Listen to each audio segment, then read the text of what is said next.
Thomas Brennan had always thought his neighbour's doll collection was odd but harmless. Mr. Jameson was a retired widower in his 70s who'd lived in the Victorian house next door for as long as Thomas could remember. The dolls had appeared gradually over the past 5 years. First just a few visible in the front windows, then more and more until every window of the 2-story house displayed them. Porcelain dolls, vintage dolls, modern collectibles, all of them positioned to face outward, their glass eyes staring at the street. The neighborhood kids called it the creepy dollhouse. Parents would cross to the other side of the street when walking past, but Thomas, being Mr. Jameson's direct neighbor, had learned to ignore them. They were just dolls, inanimate objects, nothing to fear, until last night. Thomas had gotten up at 3 a.m. to get water. His bedroom window faced Mr. Jameson's house, separated by maybe 20 feet of lawn. As he passed his window, movement caught his eye. He stopped and looked. In Mr. Jameson's second-floor window, the one directly across from Thomas's bedroom, 3 porcelain dolls sat in their usual positions on the windowsill, except they weren't in their usual positions. Thomas had looked at that window thousands of times over the years. He knew exactly how those dolls were arranged. The blonde one was always on the left, the brunette in the middle, the redhead on the right. But now the blonde one was in the middle, and as Thomas stood frozen at his window, he watched the brunette doll's head slowly turn. Not fall, not tip over. Turn. Deliberately, smoothly, until its painted eyes were looking directly at him. Thomas had backed away from his window, his heart hammering. He'd convinced himself he'd imagined it, been half asleep, seen wrong in the darkness.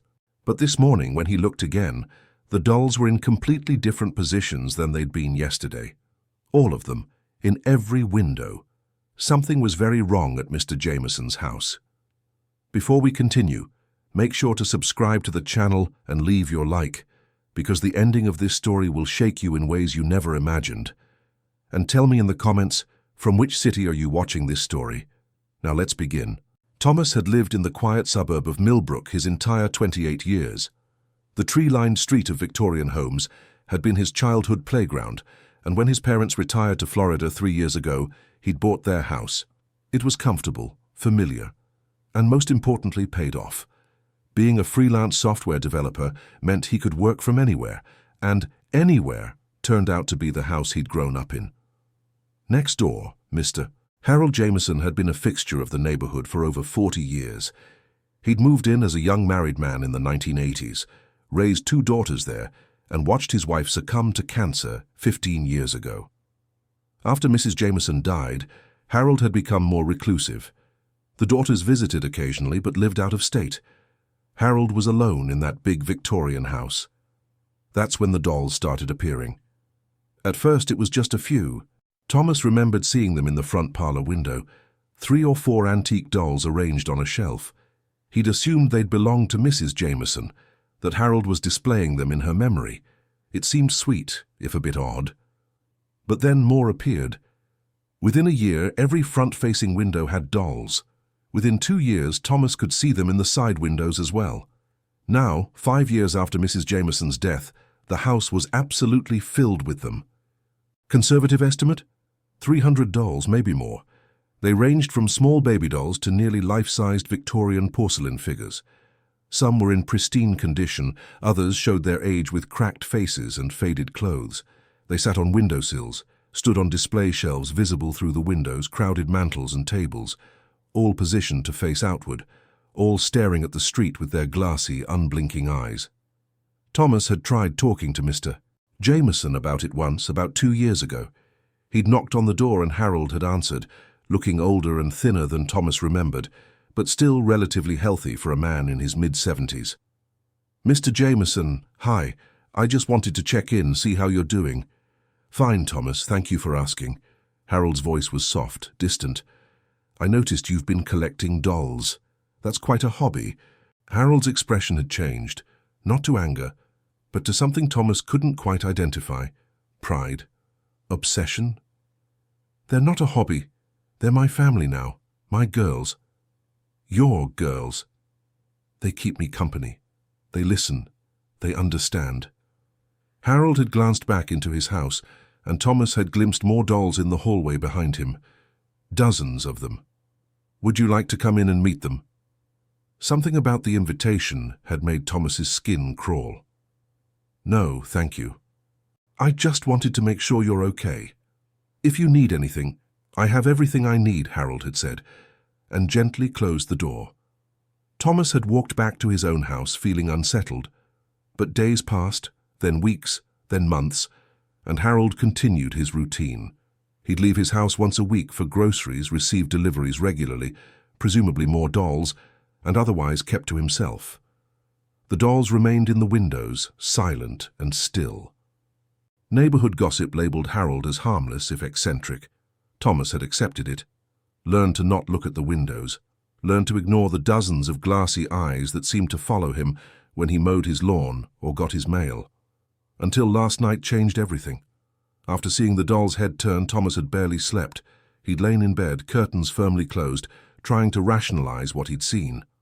Old dolls sometimes had mechanisms that allowed heads to move. Maybe settling, temperature changes, or even vibrations from passing trucks could trigger movement. It didn't mean anything supernatural. It didn't mean the dolls were alive. But when dawn finally came and Thomas opened his curtains, he couldn't deny what he saw. Every window of Mr. Jameson's house showed dolls in different positions than the day before. The three on the second-floor windowsill weren't just rearranged. They were in completely different poses. One that had been sitting was now standing. One that had been facing forward was now turned to the side. And in the attic window, a small circular window Thomas had never paid much attention to, a doll he'd never seen before sat in the center. A large porcelain doll in a Victorian dress with long black hair and pale painted features. It was positioned so that it appeared to be looking directly at Thomas's bedroom window. He grabbed his phone and took photos. He needed documentation. Needed proof that he wasn't losing his mind. As he zoomed in on the photos, he noticed something that made his blood run cold. In several windows, behind the front row of dolls, he could see more dolls further back in the rooms. And they were all turned to face the windows, all oriented outward, as if they were watching, waiting. Thomas knew what he had to do. He had to talk to Mr. Jameson again, had to find out what was happening in that house. Because either the old man was moving hundreds of dolls around every night for some inexplicable reason, or something impossible was happening. Neither option was comforting. Thomas waited until mid-morning before approaching Mr. Jameson's house. He wanted daylight, wanted to feel safe. Though he wasn't sure why he felt unsafe at all, these were just dolls, inanimate objects. They couldn't hurt him. The house looked different in the bright morning sun. Less ominous, more sad. The paint was peeling in places. The porch sagged slightly, and weeds had overtaken the flower beds that Mrs. Jameson used to tend so carefully. It was the house of an old man living alone, letting things go. Thomas climbed the porch steps, noting how they creaked under his weight. He knocked on the door, 3 firm knocks, and waited. No answer. He knocked again, louder this time. "Mr. Jameson, it's Thomas from next door. I'd like to talk to you." Silence. But Thomas could hear something inside. A faint sound like whispers? No, not whispers. More like rustling. Fabric against fabric. Movement. He tried the doorbell. The sound echoed through the house, a long, old-fashioned chime. Finally, footsteps, slow, shuffling footsteps approaching the door. The lock clicked, the chain rattled, and the door opened a crack. Mr. Jameson's face appeared in the gap, looking even older than Thomas remembered from their last conversation. His skin was pale, almost waxy. His eyes were sunken with dark circles beneath them. He looked like he'd aged 10 years in the past too. "Thomas," Harold said, his voice hoarse, "what do you want?" "I need to talk to you about your collection, about the dolls." Harold's eyes narrowed. "What about them?" "They're moving.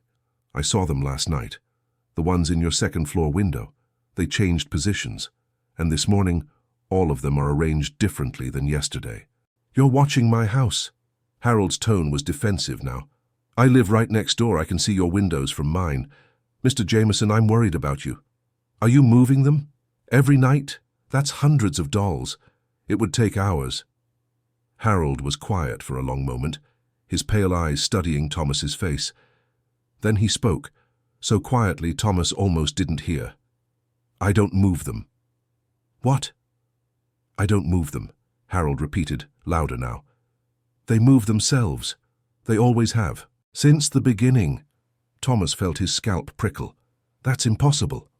"Is it?" Harold opened the door wider, and Thomas got his first clear look inside the house in years. The hallway was full of dolls. They lined both walls, standing shoulder to shoulder like an audience. Some sat on small chairs or benches, others stood on pedestals. All of them faced the door, all of them staring at Thomas with their glassy, painted eyes. "They started moving the night after Margaret died," Harold continued. "Just small things at first, a hand repositioned, a head turned slightly. I thought I was imagining it, grief playing tricks on my mind. But then it became undeniable. Every morning they'd be in different positions, different rooms sometimes. Mr. Jameson, maybe you should see a doctor. Stress, grief, they can cause—" "I'm not crazy." Harold's voice was sharp now. "I thought that too. For months, I doubted my sanity. So I set up cameras, watched the recordings. And Thomas, I saw them move, saw them walk, saw them turn their heads and watch me sleep." Thomas's mouth went dry. "That's impossible. You saw it yourself, last night. You watched one turn its head. I was half asleep. You took photos this morning of the windows, of how everything changed overnight. You have proof." How did Harold know about the photos? Unless he'd been watching Thomas the same way Thomas had been watching his house. "Why are you collecting so many of them?" Thomas asked. "If they're moving, if they're whatever they are, why bring more into your house?" Harold's expression softened, became almost tender. "Because they're not all the same. Most of them are just dolls. Beautiful, vintage, but ordinary. But a few of them have something inside, something awake. And they call to me. Tell me where to find the others. Help me build the collection." "You're talking about them like they're alive. They are alive, in their way. They have thoughts, desires. And Thomas—" Harold leaned closer, his breath stale and cold. "They've noticed you. They've been watching you for weeks now, ever since you started dating that woman. Sarah, is it?" Thomas stepped back. He hadn't told Harold about Sarah, hadn't mentioned her to anyone in the neighborhood. They'd only been seeing each other for 3 weeks, and she'd never even been to his house. "How do you know about Sarah?" "I don't know," Harold said. "They do. They tell me things. They see everything that happens on this street. And they're very interested in you, Thomas, very interested in why you're watching them." "I need to go," Thomas said, backing down the porch steps. "They like you," Harold called after him. "That's why they've been moving when you watch. They're performing for you, trying to get your attention. You should feel honored. They don't do that for everyone." Thomas practically ran back to his house, his heart pounding. He locked his door, closed all his curtains, and tried to catch his breath. Harold was clearly unwell, delusional. The isolation had broken something in his mind. The dolls weren't moving, couldn't be moving. But Thomas couldn't shake the memory of that porcelain head turning. Couldn't forget the way all those painted eyes had seemed to track him in Harold's hallway. He needed to prove to himself that this wasn't real, that there was a rational explanation. So he decided to watch. Really watch, all night if necessary. He would catch Harold moving the dolls, expose the truth, and maybe get the old man the help he clearly needed. Thomas had no idea he was making the worst mistake of his life. Thomas set up his laptop by his bedroom window at 10 p.m., angling the webcam to capture Mr. Jameson's house. He started a recording, set his phone to time-lapse mode as a backup, and settled in to watch. The first few hours were boring. Harold's house remained still and silent, lit from within by yellow light. Thomas could see the dolls in their windows, motionless, as dolls should be. He checked his recording periodically to make sure it was working. Everything seemed normal. At midnight, Harold's interior lights went off. One by one, the rooms went dark until only a single light remained visible, presumably Harold's bedroom on the second floor. That too went dark around 12:30 a.m. Thomas fought to stay awake. He made coffee, did jumping jacks, splashed cold water on his face. He was determined to see what happened. To prove that either Harold was sneaking around his own house rearranging dolls, or that nothing happened at all, and Thomas's eyes had played tricks on him. At 2:47 a.m., something changed. Thomas had been fighting heavy eyelids, his coffee long gone cold, when movement caught his attention. Not obvious movement, nothing dramatic, just a subtle shift in one of the second-floor windows. He leaned forward, eyes straining. The window he was watching, the one with the 3 porcelain dolls, looked the same, but had one of them moved? He couldn't be sure. Then he saw it clearly. The blonde doll's arm, which had been at its side, was now raised. Not falling, not drooping, raised. The arm was bent at the elbow, the small porcelain hand positioned as if waving. Thomas grabbed his phone and zoomed in on the window, taking photos. Through the zoom he could see the doll's face clearly in the moonlight streaming through Harold's window. Its painted lips were curved in a small smile. Its glass eyes caught the light and seemed to gleam. And then, Thomas would swear to it for the rest of his life, the doll's head turned, slowly, deliberately, until it was looking directly at Thomas's window. He dropped his phone, his hands shaking. He forced himself to pick it up again to keep recording. This was what he'd stayed up to see. This was the proof.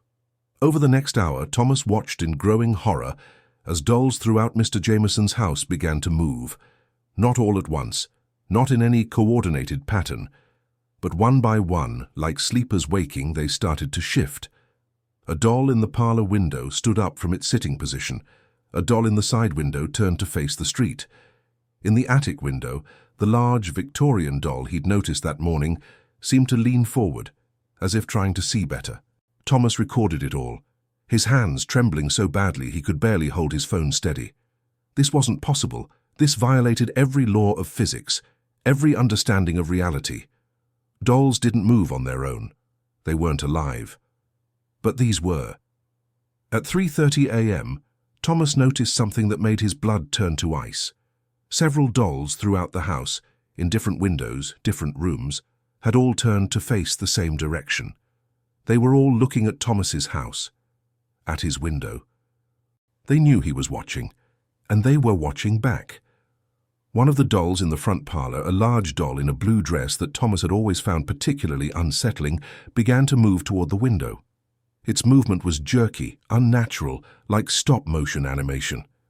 It would be in one position, then suddenly in another slightly closer position, with no visible transition between. It reached the window and pressed its porcelain hands against the glass from inside. Its face was close to the window now, and even from 20 feet away Thomas could see the details.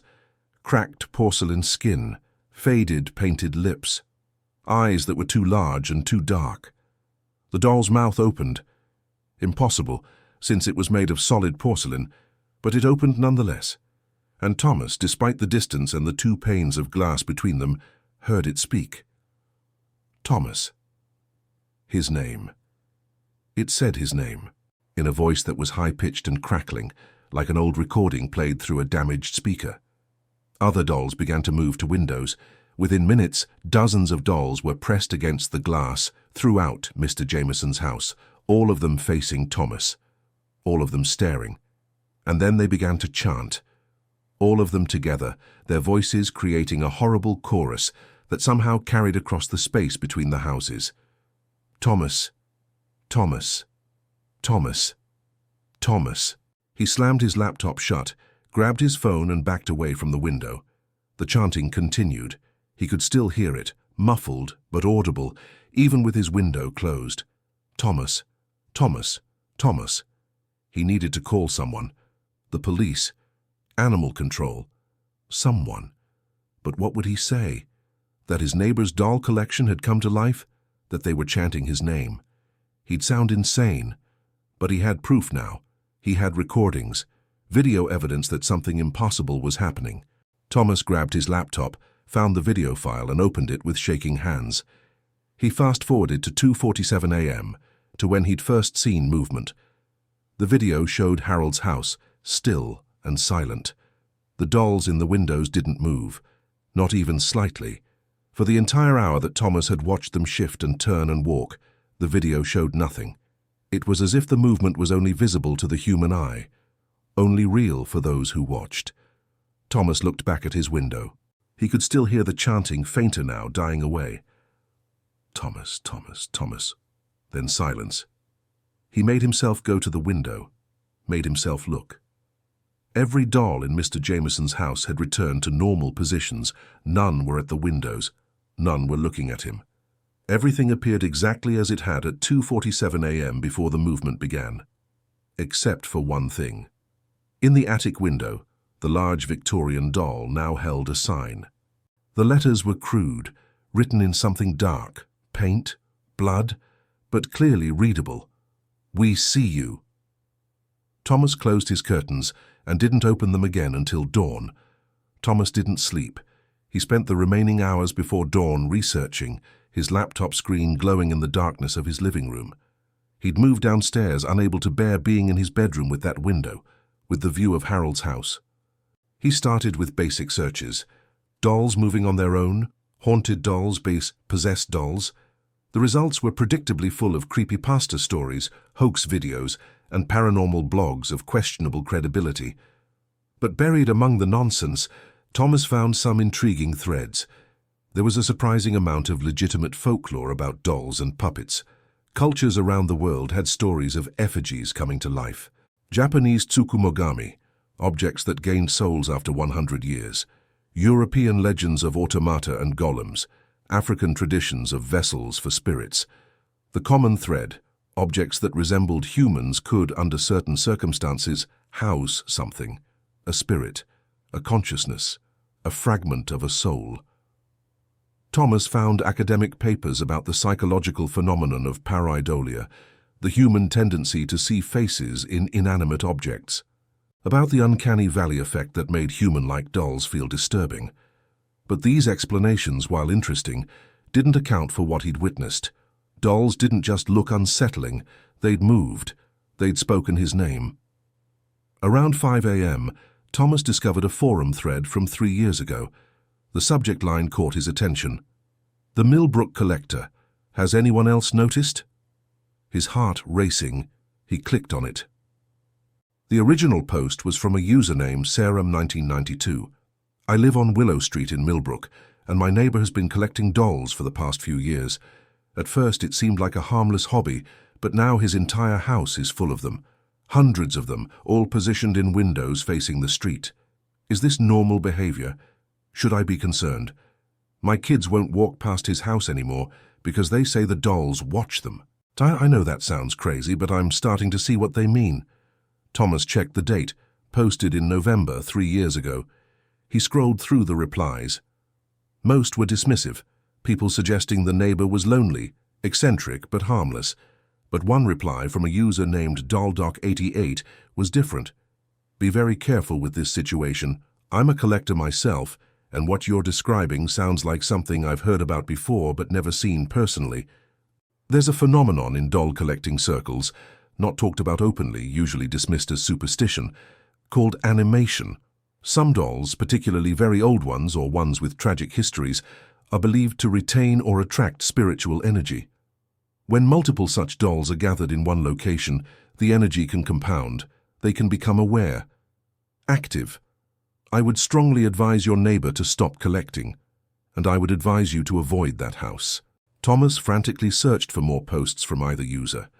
Sarah1992 had never posted again. DollDoc88 had made a few more comments on other threads, but nothing else about the Millbrook situation. He tried searching for Sarah1992 and Millbrook together. Nothing came up. He searched local news archives for Sarah and Millbrook and missing or disappeared, and found something that made his stomach drop. A brief article from the Millbrook Daily Press, dated December 2021, 1 month after that forum post. Local woman missing Sarah Mitchell, 29, has been reported missing by her family. Mitchell was last seen at her home on Willow Street on December 3rd. Her car remains in her driveway, and her cell phone was found in her house. Police are asking anyone with information to come forward. Mitchell's 2 children are staying with relatives while the investigation continues. Thomas checked the address listed in the article. 847 Willow Street, the house directly across from Harold Jameson's, where Thomas now lived. Sarah Mitchell had lived in Thomas's house, had posted about Harold's dolls 3 years ago, and then disappeared 1 month later. His hands shaking, Thomas searched for follow-up articles. He found only 2 more mentions, one from January 2022, stating the police had no leads. Another from March 2022, reporting that Sarah Mitchell's case had gone cold, with investigators suspecting she'd left voluntarily, despite leaving her children and car behind. But Thomas knew better. He knew what had really happened to Sarah Mitchell. The dolls had gotten her. As dawn broke, Thomas made a decision. He needed to talk to someone who knew about this stuff, someone who could tell him what he was dealing with. He thought about that forum user, DollDoc88, someone who collected dolls but understood the dangers. Thomas created a forum account and sent DollDoc88 a private message. "You posted 3 years ago about the Millbrook collector. I'm his current neighbor. The situation has escalated. The dolls are moving. They're aware of me. The previous resident of my house disappeared. I need help. Please respond if you get this." He hit send and then, exhausted, allowed himself to doze off on his couch. He woke 3 hours later to sunlight streaming through his living room windows and a notification on his laptop. DollDoc88 had replied, "I've been waiting for someone to contact me about this. We need to talk immediately. The collector is Harold Jameson. The dolls aren't just aware, they're hunting. You're in serious danger, call me." A phone number followed. Thomas picked up his phone and made the call that would either save his life or doom it. The phone rang 3 times before someone answered. The voice was female, older, with a slight southern accent. "This is Dr. Catherine Wells. You messaged me about the Millbrook collector." "Yes, I'm Thomas Brennan. I live next door to Harold Jameson. The dolls, they're moving. They said my name last night, and I found out the previous resident of my house disappeared 3 years ago." A long pause. "Sarah Mitchell?" "Yes, I know about her. I tried to warn her, but she stopped responding to my messages before I could convince her to leave. Thomas, listen to me very carefully. You need to leave that house. Today. Right now." "I can't just leave. I own this house. All my things are here. And what about Mr. Jameson? If these dolls are dangerous, Harold Jameson is beyond help. He's been feeding them for 5 years. He's part of them now." "What do you mean, feeding them?" "The dolls need energy to animate, spiritual energy, life force. They absorb it from people who get too close, who pay too much attention, who become connected. Harold has been collecting specific dolls, ones with strong spiritual residue, and placing them in windows to attract attention. When people watch the dolls, become fascinated or frightened by them, they create an energetic connection. The dolls feed on that connection." Thomas thought about all the times he'd looked at Harold's windows over the past 5 years. All the times he'd stared at the dolls, felt unsettled by them, talked about them with neighbors. "So by watching them, I've been feeding them." "Exactly. And now they know you. They've marked you. That's why they spoke your name. They're trying to strengthen the connection, make you more aware of them, more focused on them. The more you think about them, fear them, watch them, the stronger they become. Then I'll just ignore them. Stop looking at the house." "It's too late for that. You've already been marked. They'll escalate now. Start appearing in places other than the windows, in your peripheral vision, in your dreams. They'll make it impossible to ignore them." Thomas felt cold. "What happened to Sarah Mitchell?" Dr. Wells sighed. "Based on what I know, she was absorbed. The dolls can do that to people who are sufficiently connected. One night, she probably heard them calling, actually heard them, with her ears, not just psychic impressions. And she went to investigate, went into Harold's house, and the dolls entook her. Her body, her energy, her consciousness, everything. She's probably still in that house, Thomas, trapped inside one of those porcelain shells. That's insane. You watched them move last night, you heard them speak. Is it any more insane than that?" She had a point. Thomas rubbed his eyes, exhausted and terrified. "So what do I do? If I can't ignore them and I can't leave—" "I didn't say you can't leave. I said you need to leave. Pack essential items only. Don't worry about furniture or belongings. Get in your car and drive. At least 3 hours away, preferably more. Stay with friends or family. Don't come back. For how long? Permanently. The connection will weaken with distance and time, but only if you never return. If you come back even once, it will re-establish immediately and be stronger than before. Thomas looked around his living room, his parents' house, his childhood home. Everything he knew was here, his whole life. There has to be another way. There is one other option, Dr. Wells said slowly, but it's extremely dangerous. Tell me, you could destroy the dolls. Not all of them, that would be impossible, but the core ones, the originals. The first ones Harold collected after his wife died. If you could identify and destroy those, it would break the collective's power. The rest would become inert again. How do I identify which ones are the originals? They'll be the most active. The ones that move first move most. The ones positioned in the most prominent places, and they'll resist destruction. Regular fire won't work. You'll need extreme heat, and you'll have to get into Harold's house to do it, which means going past hundreds of animated dolls. This is crazy. Yes, which is why I'm telling you to run instead. Let Harold and his collection rot in that house. Eventually, when he dies, they'll have no caretaker. The house will be condemned. Someone will clear it out, separate the dolls, break the collective.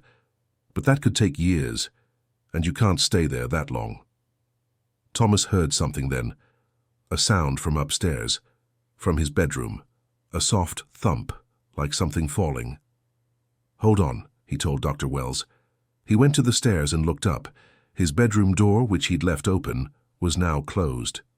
Thomas, what's happening? Doctor. Wells's voice came from the phone. He slowly climbed the stairs, phone pressed to his ear. My bedroom door closed. I didn't close it. Get out of the house. Now. Thomas reached the door and put his hand on the knob. It was cold. Unnaturally cold. He turned it and pushed the door open. His bedroom looked normal. Bed unmade. Laptop on the desk. Curtains still drawn. Except for one thing.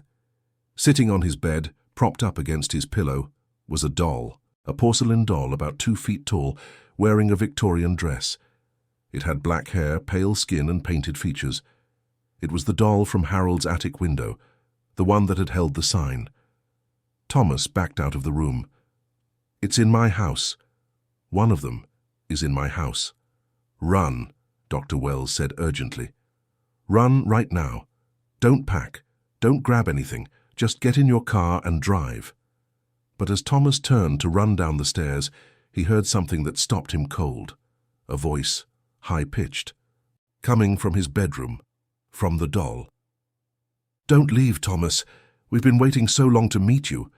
Don't you want to play with us? Thomas ran. He thundered down the stairs, Dr. Wells's voice shouting from his phone, and made it to his front door before he realized something was wrong. The doorknob wouldn't turn. It moved freely, wasn't locked, but the door wouldn't open, like something was blocking it from the outside. He ran to the back door. Same problem. The knob turned, but the door remained sealed shut. Thomas, what's happening? Dr. Wells's voice was frantic. I can't get out. The doors won't open. It's like they're sealed. Windows. Break a window and climb out. Thomas ran to his living room window and tried to open it. It wouldn't budge. He grabbed a lamp and swung it at the glass. The lamp bounced off as if he'd hit a brick wall. The glass didn't even crack. It's not working. I can't break the glass. Then you're trapped. Thomas, listen to me. Find something iron, pure iron. It can disrupt their energy temporarily. Do you have anything made of iron? Thomas frantically searched his mind. His house was full of modern materials, aluminum, steel, plastic. Did he have anything truly iron? My grandmother's cast iron skillet, it's in the kitchen. Get it, and stay on the phone with me. Thomas ran to the kitchen and grabbed the heavy skillet from where it hung on the wall. It was solid, weighty, and suddenly felt like the only thing standing between him and...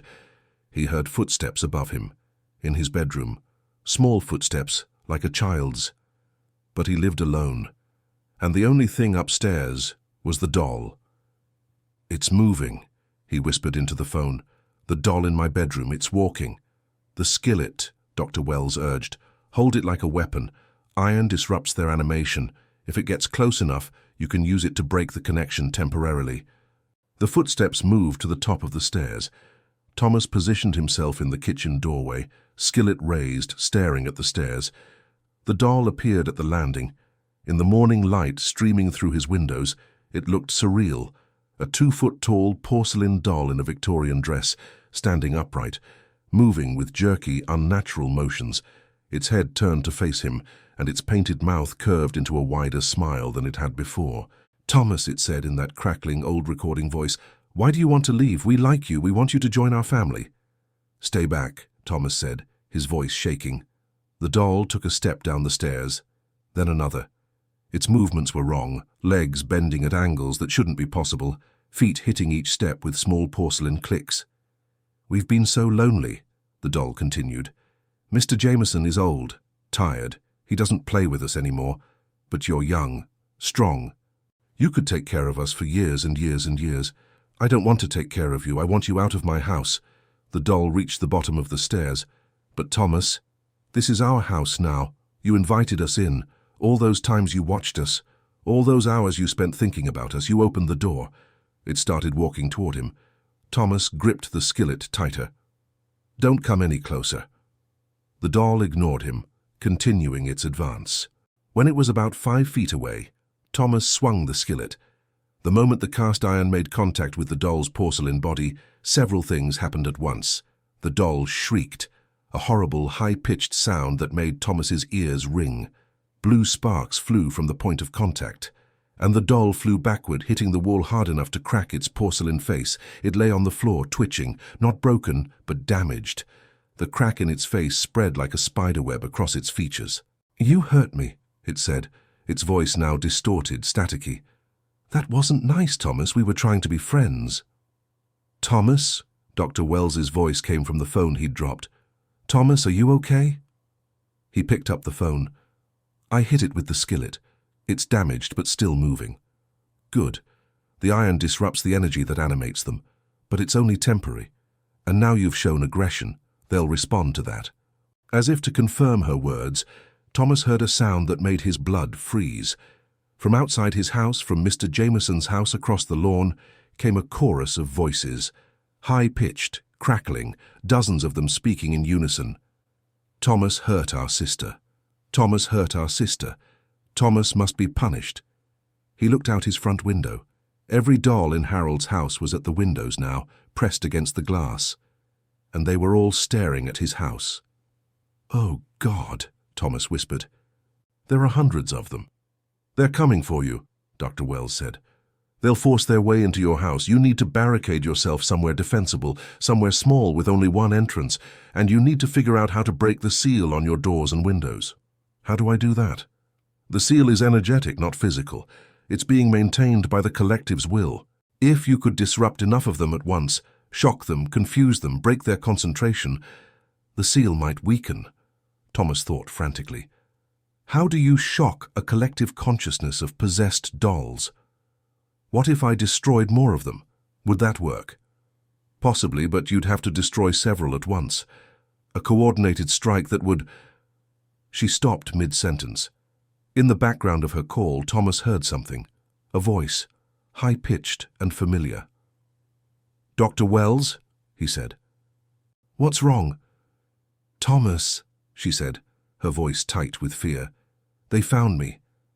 I'm in Virginia, over 300 miles from Millbrook, and they found me. There's a doll in my office, one I've never seen before. It wasn't here an hour ago." "How is that possible?" "Because we've been on the phone for 30 minutes, we created a connection, and they followed it." Her voice broke. "I'm sorry, Thomas. I tried to help, but I've only made it worse. They're everywhere now. The call cut off. Thomas tried calling back. It went straight to voicemail. He was alone now, trapped in his house with a damaged doll still twitching on his floor. Hundreds more dolls chanting his name from next door, and no idea how to escape. The doll on his floor stopped twitching. Its cracked face turned toward him, and despite the damage, it smiled. "No more running," it said. "No more help. Just you and us. Forever." Then its porcelain hand pointed toward Thomas's front door. The door swung open on its own, And standing on his front porch, silhouetted against the morning sun, was Harold Jameson. But he wasn't alone. He was surrounded by dolls, dozens of them, crowding around his legs, holding his hands, perched on his shoulders. And they were all looking at Thomas. "It's time," Harold said, his voice hollow and distant. "Time to join the family. They've chosen you, Thomas. You should be honored." The dolls began to enter Thomas's house. Thomas bolted for the stairs, clutching the cast-iron skillet. Behind him he could hear the scrape and click of porcelain feet on his hardwood floors. Dozens of them. The dolls were flooding into his house. He made it to the second floor and ran for the bathroom, the smallest room with a lockable door. He slammed the door shut and locked it, then wedged the skillet under the doorknob for extra security. Almost immediately, something began pounding on the door. Not with the force of Harold, with smaller impacts like children's fists, but there were so many of them. The door shook in its frame. Thomas backed against the far wall, pulling out his phone. No signal. The dolls were blocking it somehow, just like they'd done to Dr. Wells's call. The pounding continued. Small cracks appeared in the bathroom door, old wood that wasn't meant to withstand this kind of assault.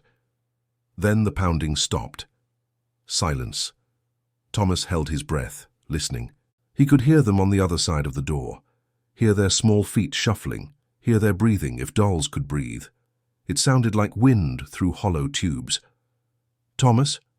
Harold's voice came through the door, muffled but clear. "This doesn't have to be violent. If you come out, if you accept what's happening, it can be peaceful. The transition is only painful if you resist." "Go away!" Thomas shouted. "Leave me alone. I can't do that. They won't let me."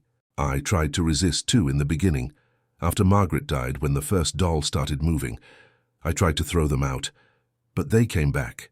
They always come back. And eventually I understood. They weren't threatening me. They were offering me something.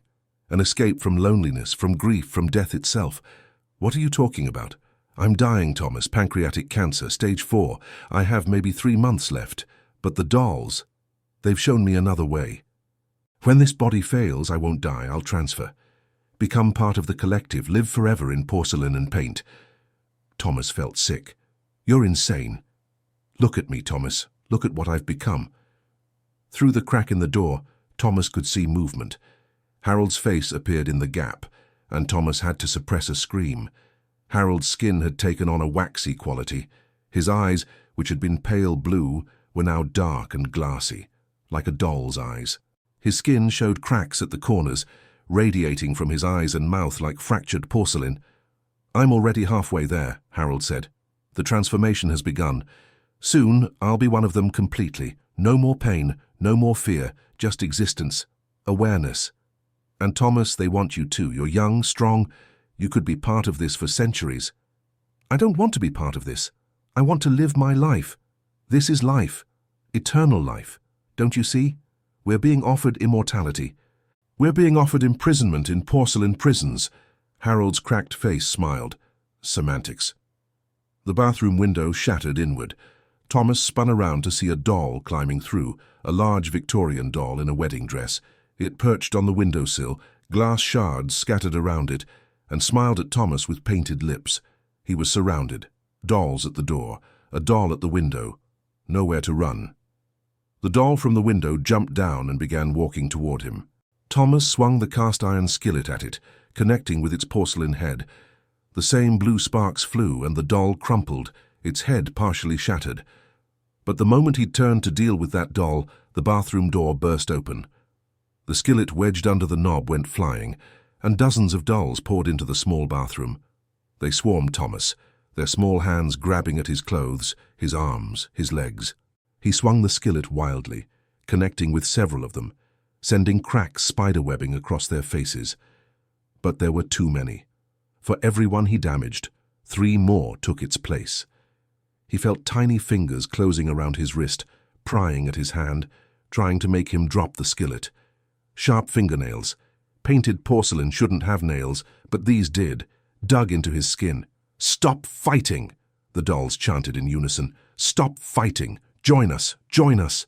Join us!" Thomas kicked and thrashed, managing to get out of the bathroom and into the hallway. But the dolls followed, an army of porcelain bodies clicking and scraping across his floor. He made it to his bedroom and slammed the door shut, buying himself seconds. His eyes scanned the room desperately. He needed a weapon, needed a way to destroy multiple dolls at once, to shock the collective like Dr. Wells had suggested. His eyes landed on his desk, where his laptop sat, and suddenly he had an idea. A desperate, probably stupid idea, but it was the only one he had. He grabbed his laptop and opened it. The screen flickered to life, thankfully still charged. He opened his browser and searched for Harold Jameson Millbrook. Property records came up. Harold's house, purchased in 1982. But that wasn't what Thomas needed. He refined his search. Harold Jameson, Margaret Jameson obituary. The obituary appeared. Margaret Jameson, beloved wife and mother, died December 15, 2018. And there was a photo, Margaret on her wedding day standing next to a younger Harold. But Thomas wasn't looking at Margaret. He was looking at the background of the photo, at the shelf visible behind the happy couple, at the 3 dolls arranged on that shelf, 1 blonde, 1 brunette, 1 redhead, the originals. The first 3 dolls that Harold had owned, the ones that had been in the house before Margaret died, the ones that had started moving first. Those were the core dolls Dr. Wells had mentioned, the ones that powered the collective, and Thomas knew exactly where they were. He'd seen them just last night, in the second-floor window, the same 3 that had been there for 5 years. The bathroom door splintered behind him. The dolls were coming. Thomas made his decision. He grabbed the heaviest thing in his room, a baseball bat from his closet, a relic from high school, and prepared himself for the most terrifying thing he'd ever attempted. He was going to Harold's house, into the heart of the doll collective, and he was going to destroy those 3 original dolls, or die trying. Thomas burst out of his bedroom, bat in one hand, cast iron skillet in the other. The hallway was full of dolls. They'd been converging on his bedroom, ready to break down the door. But he'd surprised them by coming out swinging. The baseball bat connected with the nearest doll, sending it flying down the stairs. The aluminum bat didn't have the mystical disruption properties of the iron, but it had mass and momentum. Porcelain shattered, limbs broke off, but the dolls kept coming. He fought his way to the stairs, swinging the bat in wide arcs, using the skillet to knock aside any doll that got too close. Blue sparks flew every time the iron made contact, and those dolls would fall back, temporarily stunned. Thomas made it to the first floor and ran for the front door, which stood open, dolls still streaming in from outside. He didn't try to escape through the door. Instead, he ran straight at it, bowling over the small porcelain bodies in his way, and burst out onto his front porch. The morning sun was blinding after the dimness of his house. Thomas leaped off his porch and ran across his lawn, heading for Harold's house. Behind him, he could hear the dolls giving chase, hundreds of small feet clicking and scraping, a swarm of porcelain bodies flowing across the grass like an unholy tide. Harold stood in his doorway, his cracked porcelain-like face showing confusion. "Thomas, what are you doing?" "Ending this," Thomas said, and charged up Harold's porch steps.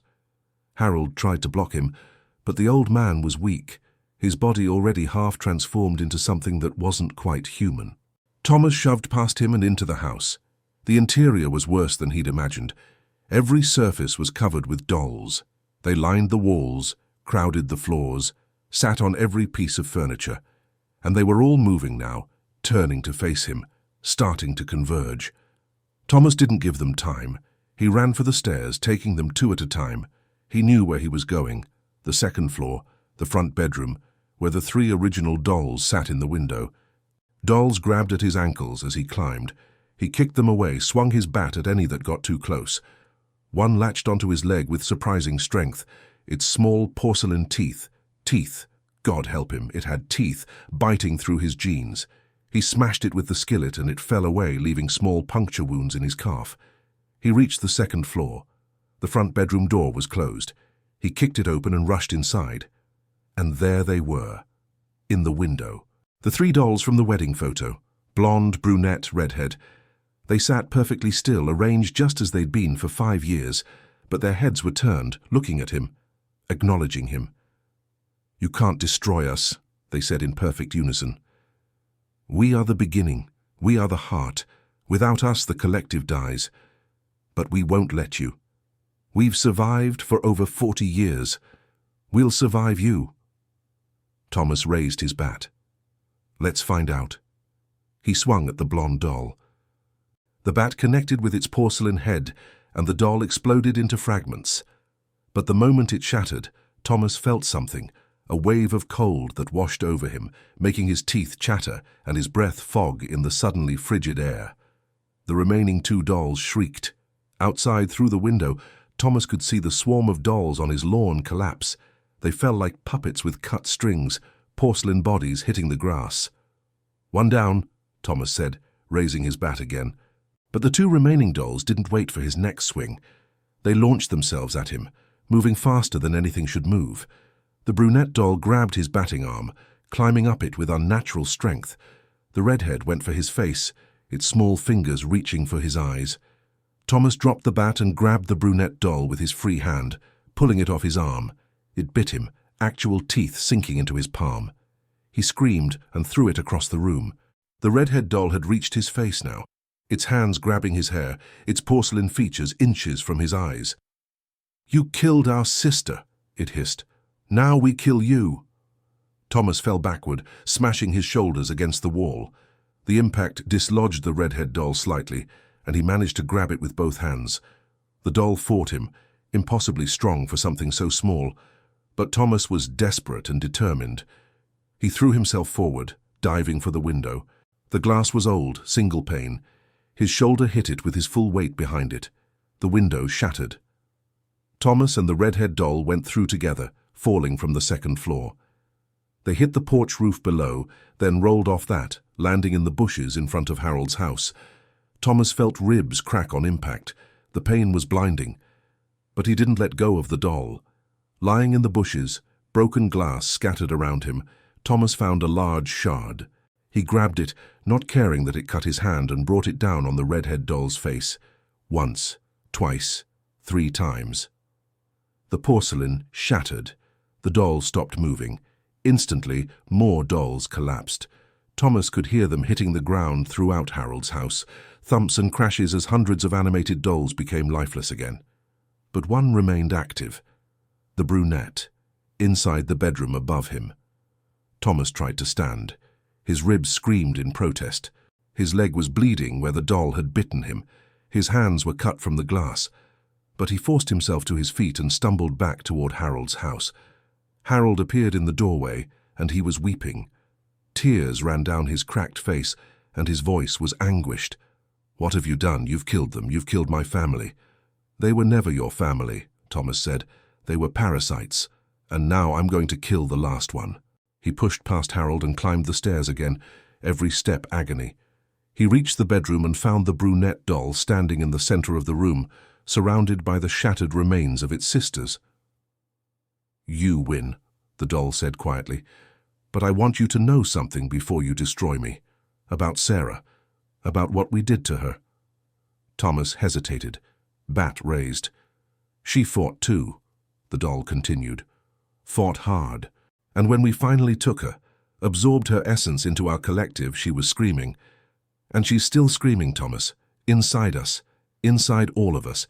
Every person we've ever taken is still conscious, still aware, trapped in an eternal moment of terror. And if you destroy me, they'll never be freed. They'll just cease. Is that what you want?" Thomas looked at the doll's painted face, trying to see if it was telling the truth or just trying to save itself. He thought about Sarah Mitchell, about her 2 children who'd lost their mother, about Dr. Wells, who might already be absorbed into the collective herself. He thought about what Harold had said about living forever in porcelain prisons. "If they're trapped," Thomas said, "then destroying you would be mercy." He swung the bat with everything he had left. The brunette doll shattered into 1,000 pieces. The moment it did, Thomas felt a wave of something, not cold this time, but warmth, relief, release. And he heard voices, dozens of them overlapping, all speaking at once. "Thank you. Finally. Free. It's over. Thank you, thank you, thank you." Then the voices faded, dissipating like smoke on the wind.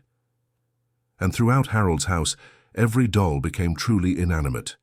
Just porcelain and paint and fabric, nothing more. Thomas collapsed to his knees, the bat clattering from his hands. His entire body hurt.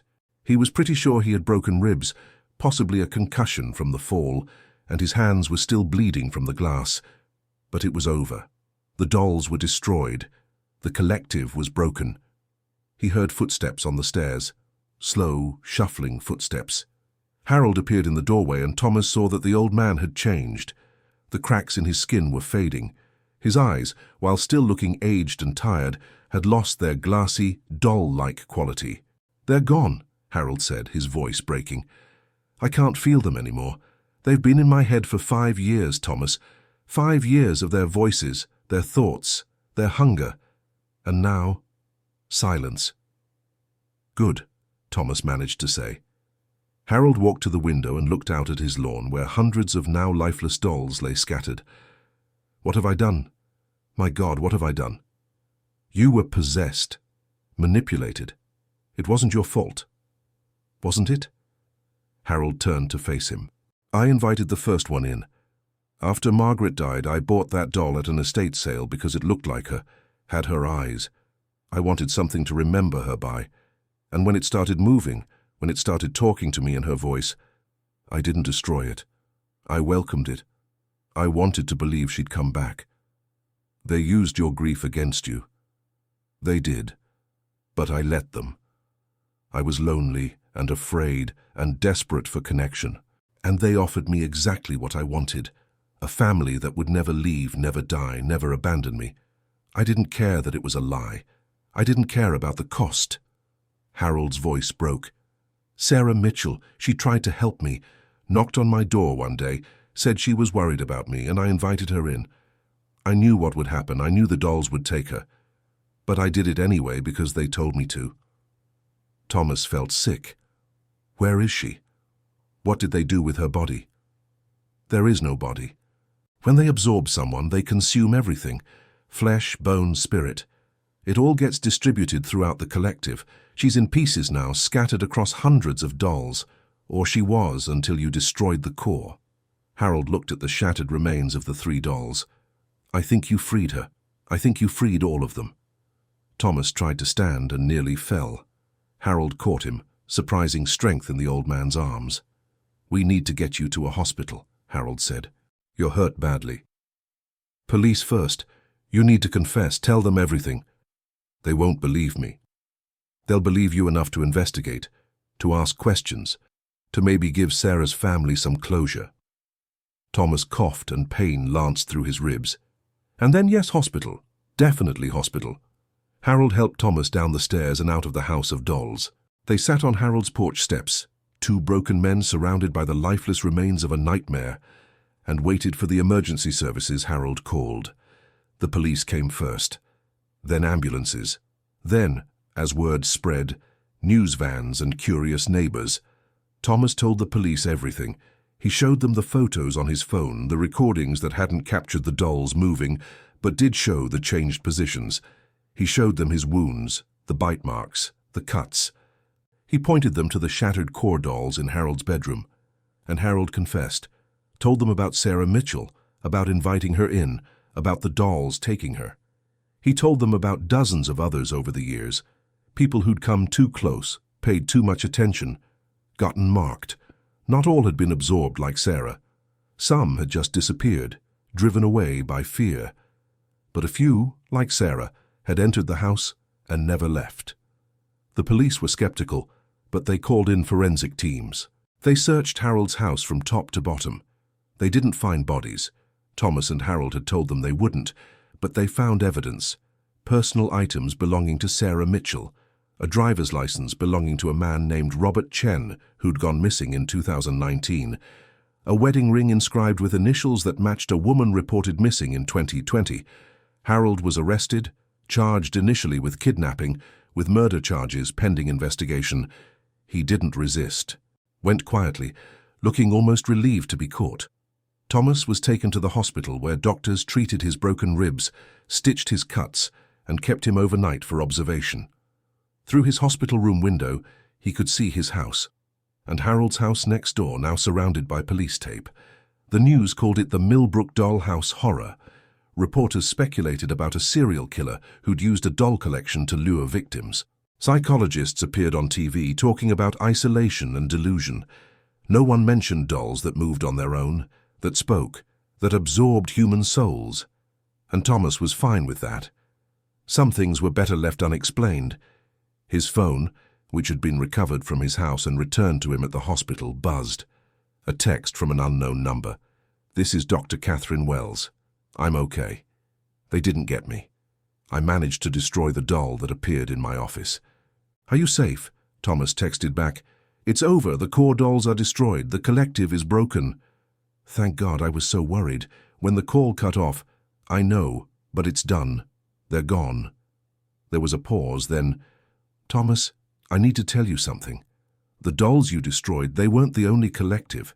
There are others, other collectors, other groups of animated dolls all around the world.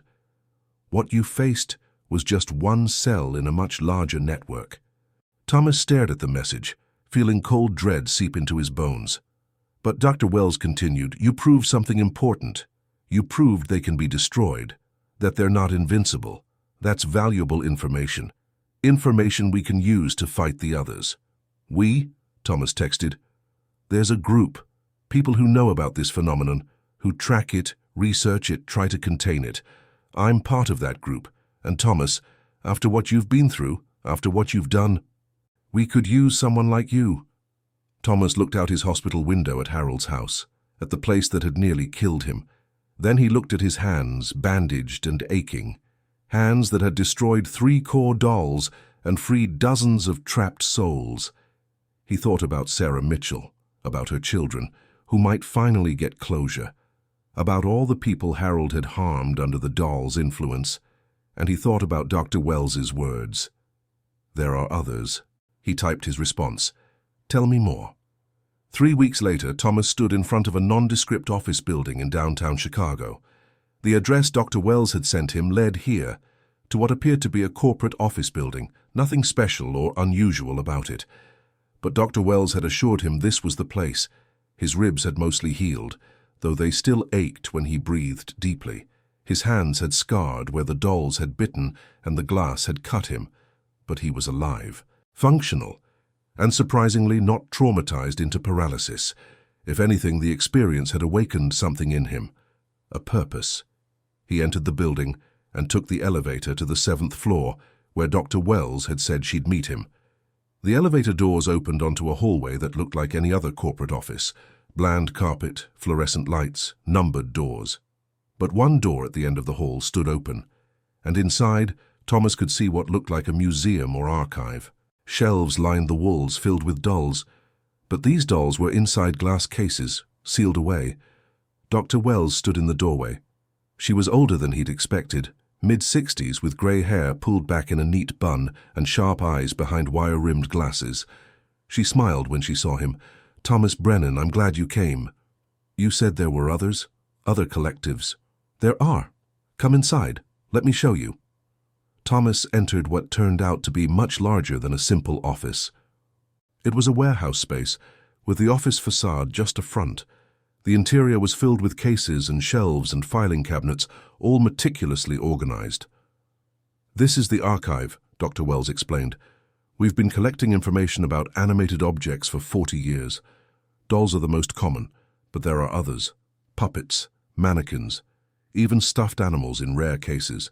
Anything designed to resemble a living being can, under the right circumstances, become a vessel." She led him deeper into the archive. Thomas saw dozens of dolls in cases, all labeled with dates and locations. Some looked antique, others modern. All of them presumably had been part of a collective at some point. "When you destroy the core dolls of a collective, the rest become inert," Dr. Wells continued, "but they retain the potential to animate again if placed in the right conditions.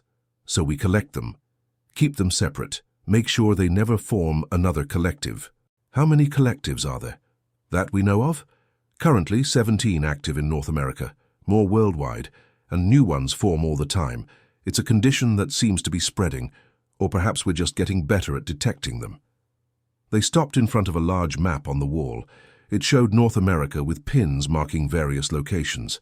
Chicago had a pin, Harold's house, but there were others. Los Angeles, New Orleans, Boston, Montreal, Austin. Each pin represents a confirmed active collective, Dr. Wells said. Red pins are dangerous, actively hunting. Yellow pins are contained, collectors who are aware of what they have and are cooperating with us to keep the dolls dormant. Green pins are resolved, collectives that have been destroyed. Chicago's pin was green, but there were far more red and yellow pins than green. Why don't you just destroy them all? Thomas asked.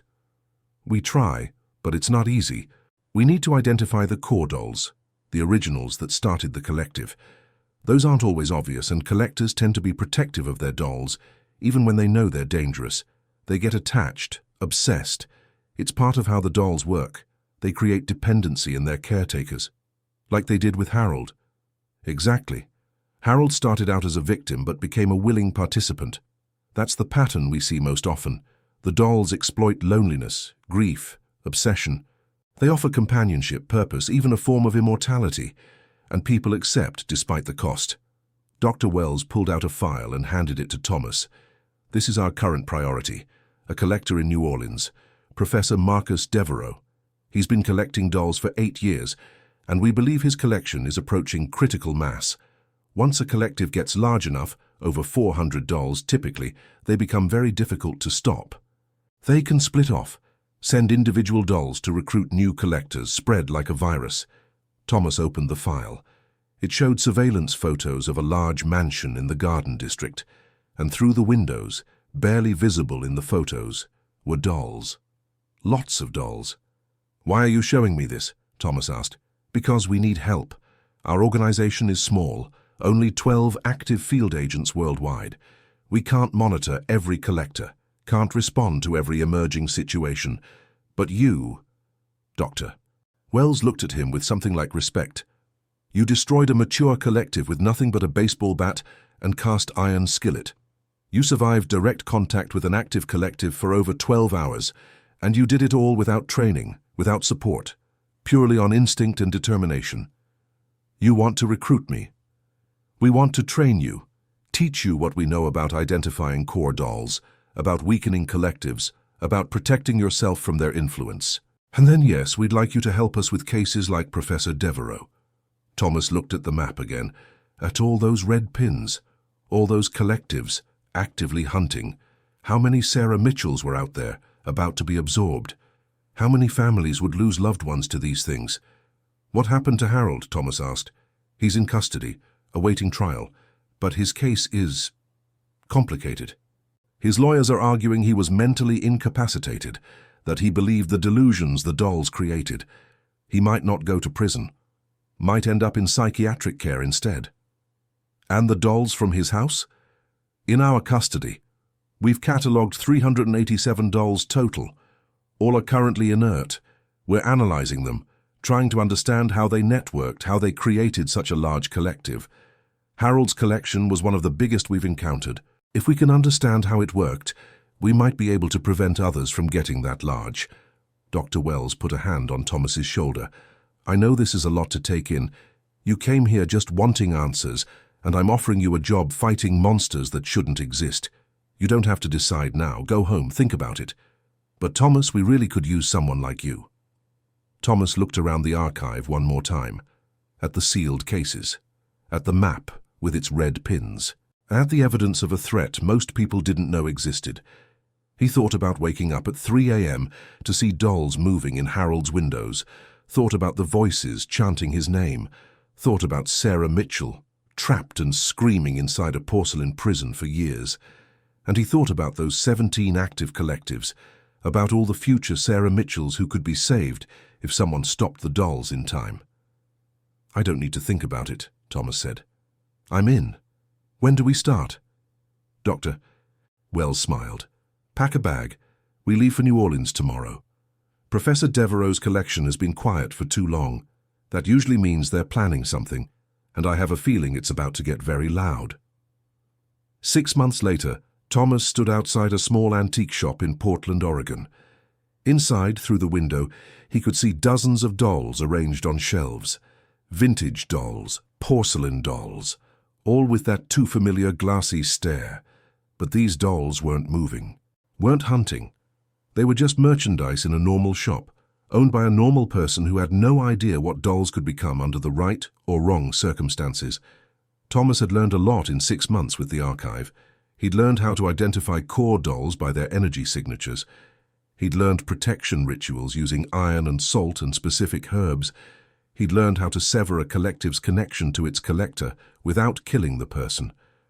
And he'd destroyed 4 more collectives. New Orleans had been successful. Professor Devereaux was now recovering in a psychiatric facility, and his dolls were in the archive's custody. After that came Dallas, then Seattle, then Miami. Each case was different. Each collective had its own personality, its own methods. But they all had the same origin: loneliness, meeting opportunity, people looking for connection, finding it in the wrong place. Thomas's phone buzzed, a text from Dr. Wells. New case, Vancouver. Collector named Helen Morrison, 250+ dolls, moving to priority red status. Can you be on a plane tonight? Thomas looked at the antique shop one more time, at the innocent dolls in the window that would never hurt anyone. Then he looked at his reflection in the glass. He barely recognized himself. 6 months ago, he'd been a software developer who worked from home and worried about lawn maintenance. Now he was something else, a hunter, a guardian, someone who stood between the living world and the things that wore human faces but had nothing human inside them. His phone buzzed again. Another text from Dr. Wells. Also, Helen Morrison has been watching your house for the past 3 days. The dolls know you're coming. Thomas smiled grimly. Good, he texted back. Let them watch. Let them see me coming. Let them know their time is up. He turned away from the shop and headed for his car. Vancouver was a 6-hour drive. He'd need to pick up supplies, iron chains, salt, his reinforced baseball bat, and he'd need to study Helen Morrison's file, learn her patterns, identify likely core dolls. But first, he'd send one more text. To a number he had memorized now, even though the person on the other end couldn't respond. To Sarah Mitchell's phone, which had been recovered from Harold's house and was now in evidence storage. I'm doing this for you, he typed.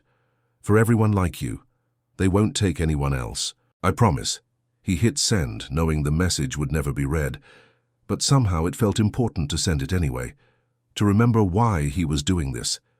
Thomas Brennan had learned something important over the past 6 months. The world was full of monsters, things that hid in plain sight, wearing innocent faces waiting for the right victim. But the world was also full of people willing to fight those monsters, and Thomas Brennan was one of them. In Vancouver, a collector named Helen Morrison arranged her dolls in the window and smiled. She'd heard about the man who destroyed Harold Jamison's collection, the archive's new hunter, the one who'd survived direct contact with an active collective. She'd been waiting for him, planning for him. Her dolls had been preparing, growing stronger, more coordinated. Let him come, she thought. Let him try. In her living room, 250 dolls turned their heads in unison, all looking toward the highway. All watching the road from Portland, all waiting. The game was just beginning.